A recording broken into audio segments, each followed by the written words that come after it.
Welcome to Smart Wealth with Joshua. Your daily stock analysis and catalyst talk. Today we're looking at Founder Group. If you find our talks useful, please consider subscribe, like, and comment underneath. It really helps the algorithm show this to more people who are trying to build their wealth just like you. Okay, today is, well, it's an interesting one. We are looking at Founder Group.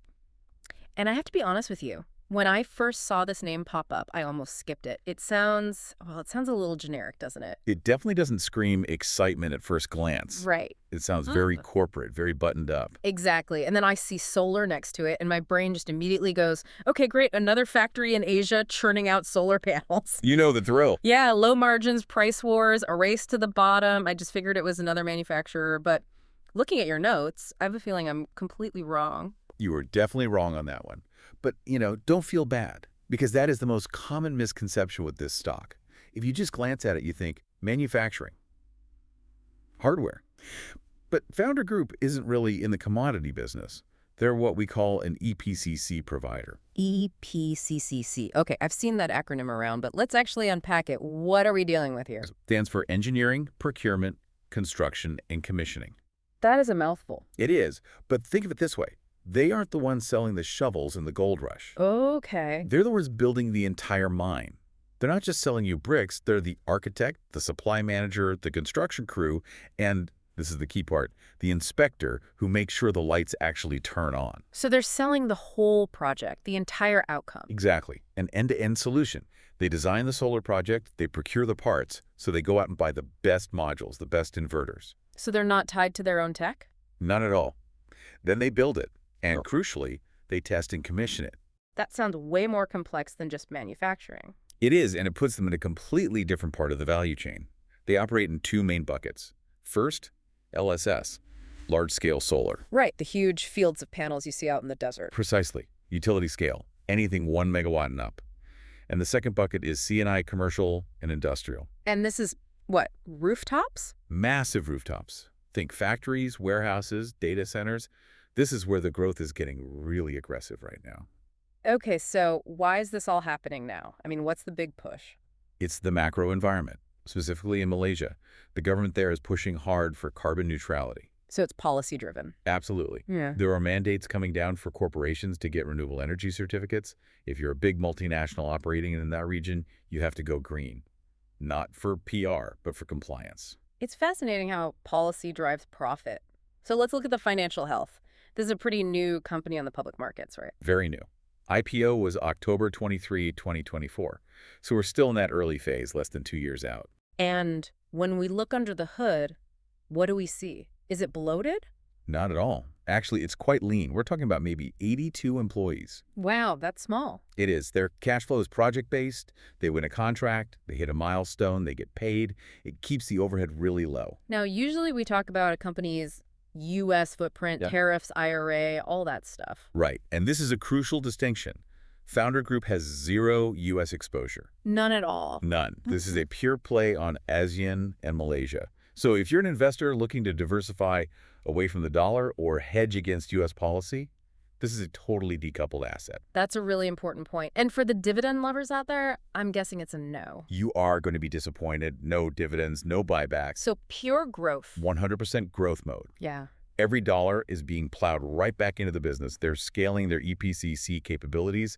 And here's where it gets interesting. They're targeting battery storage and green data centers. Green data centers. Okay, now that gets my attention. The power consumption from AI is just insane. Exactly. You can't just plug a new gigawatt data center into an old grid. Founder Group is positioning themselves to build that dedicated power infrastructure. If they can pull that off, that's a massive market. It connects the energy transition directly to the tech boom. But let me play devil's advocate. You said they don't make the panels. So what stops two guys in a truck from doing the same thing? What's the moat here? That's the right question. And on the surface, it looks like a simple service business. But the moat is that end-to-end expertise, specifically the C at the end, commissioning. Commissioning. The testing phase. It's more than testing, it's grid interconnection. In a regulated market like Malaysia, it's incredibly complex. It's bureaucracy mixed with high-stakes electrical engineering. Ah, so it's the red tape, the final hardest part. Exactly. It creates really high switching costs. If you hire some cheap contractor, You might end up with a solar farm that sits offline for 6 months because the paperwork is wrong. And they have some big partnerships too, right? I saw something about an MOU. Yes.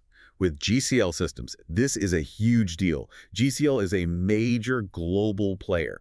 This partnership guarantees them access to top-tier hardware. Which the two guys in a truck don't have. Right. And two, it opens the door to the broader ASEAN region, Vietnam, Indonesia. GCL provides the muscle, Founder Group provides the local know-how. So they're looking to export this model. That's the play. Yeah. And they're using tech to widen that moat, like AI-enabled inspections. So drones instead of a guy on a ladder. Drones, thermal imaging, automated analysis, it just makes them more reliable, which is what big clients want. Okay, let's switch to the charts. The fundamental story sounds solid, but the price action recently, and for context, today's February 14th, 2026, it looks a little weird. Weird is a good word for it. We have seen some very volatile activity. Take us back a few days, February 9th. What happened? We had a trading halt. Which always gets your heart racing. It does. The status was halt news pending. But here we are days later, Right. and the price action since then has been choppy, with gaps out. Gaps. So buyers are lining up before the market even opens. Exactly. And the stock is suddenly on all the stocks in motion lists, the gappers lists. It's waking up. But here's the mystery. The sentiment scores I'm seeing are neutral, but the volume is picking up. This is where you have to read between the lines. The sentiment is neutral because no specific news dropped during the halt. The algorithms are just seeing headlines like market movers. So the AI says, nothing to see here. Right. But the human traders are seeing something else. Look at the order flow. It suggests accumulation. The blocks are moving. It looks like speculative momentum. Yeah. The market is sniffing something out, even if the press release hasn't hit the wire. It's the classic buy the rumor. It is. And if you look back at the 13G filing from April 2025, you can see early institutional accumulation post-IPO. The big funds saw this coming. And we should mention the share structure. They have a dual class structure. Which keeps insiders in control. And normally, that can be a red flag. Right. But in a high-growth company like this, I actually like it. It aligns control with the long-term vision. So we have a strong moat, weirdly bullish price action, and insiders who are locked in. What are we looking for next? What's on the catalyst calendar? 3 main things. First, earnings. Of course. We need to see proof of execution. Are those contracts starting to show up as revenue? Number. Project reveals. We need to see some fruit from that GCL partnership. An announcement of a specific project would be huge. And the third one? Macro factors, specifically rate cuts. Ah, the magic words. Solar is a capital-intensive business. As rates go down, these projects become much cheaper to finance. It's a direct boost to their bottom line. And what about the rumors? Some buzz about M&A. It is unconfirmed, so treat it with a huge grain of salt. Huh? But there is chatter about using special-purpose vehicles for those data center projects. So spinning them off. Potentially. It could be the news the market is waiting for. Okay, that all sounds incredibly bullish. But let's keep ourselves grounded. What's the bear case? What could go wrong? We have to. First and foremost, liquidity risk. The volume is low. Average volume is around 51,000 shares a day. That is tiny. Very thin. It means it's hard to get in and out quickly without moving the price yourself. It's what we call roach motel risk. You can check in, but you can't check out. Exactly. What else? Execution risk. We are dealing with emerging markets. Permits get stuck. Governments change.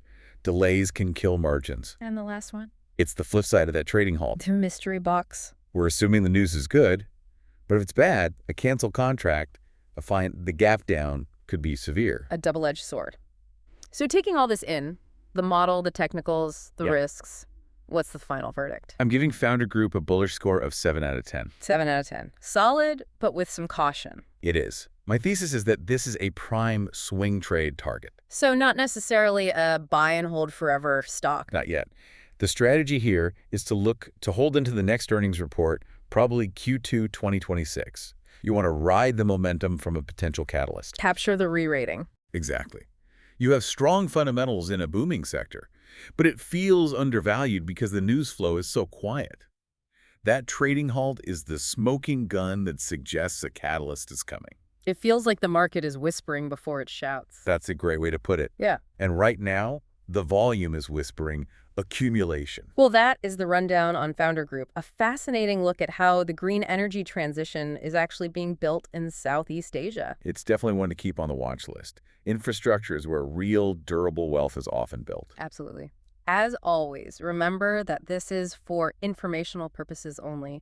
We are not financial advisors, and you should always do your own due diligence. Trade safe. Thanks for tuning in to Smart Wealth with Joshua. We'll catch you in the next one.